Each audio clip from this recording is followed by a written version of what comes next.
when it came out, I was that teenager who was obsessed with reading Kerrang, and in terms of what we were expecting from Dr. Feelgood, you know, we'd all read the stories that, you know, Girls, Girls, Girls, which was the album preceding it, was, you know, was a big hit, and I think the mood was, oh, what are they going to come up with next? We had flown up to Vancouver to talk to Bob about doing Dr. Feelgood, and on the way back in the limo, I had written Sticky Sweet in my head, because I was like pumped that we had like a new blood.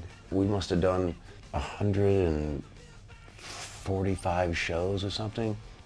I mean, we toured the whole year straight.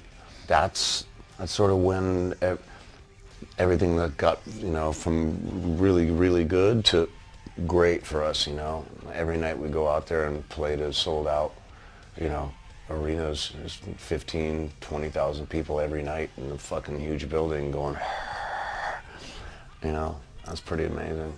They've always been a bit fractious, but I think at that time it was, I think they all sort of realised that they had to band together. You know, this had to be a group effort, and I think with the added sort of influence of Bob Rock in the studio, they had to bury all sorts of hatchets. It was a hard time because everybody's, you know, sober and not, you know, really knowing how to deal with all that.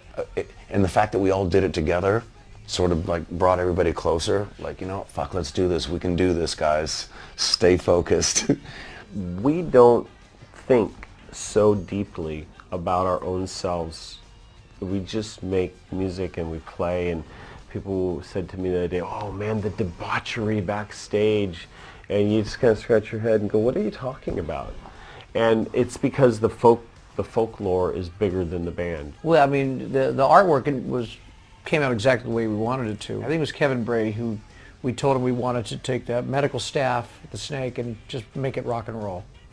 It actually is kind of a hodgepodge piece of art because it started as a piece of tattoo art and then ended up being more of a graphic art. But I think in a way that's kind of what's cool about it.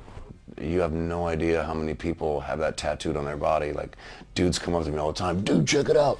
Pull up their back and the fucking whole back is like, you're like, whoa, wow. It's pretty amazing that after 20 years, Dr.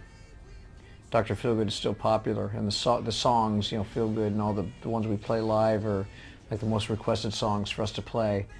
It feels great, you know, and it's great that the younger fans that weren't even around 20 years ago are discovering Dr. Feelgood. It's one of those albums, you know, that I guess it doesn't get like old sounding.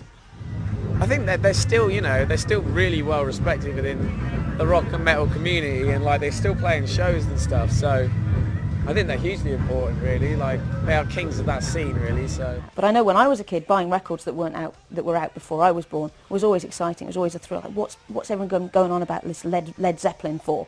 And you go there and you go, okay, I get it. And I think in a way, rediscovering Dr. Feelgood is one way that the kids will get that.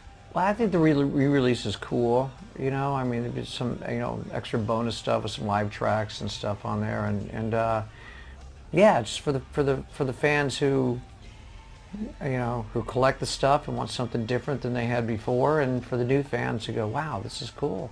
You know, whether it was when we first started or now, we've pretty much taken every penny we've made and put it right back into the show, whether it's spinning around upside down on the drums or flying across the arena or fucking blowing the place up looking like, you know, all hell's breaking loose. Our goal is always to have people walk out going, dude, you have to go see that show. It was fucking insane.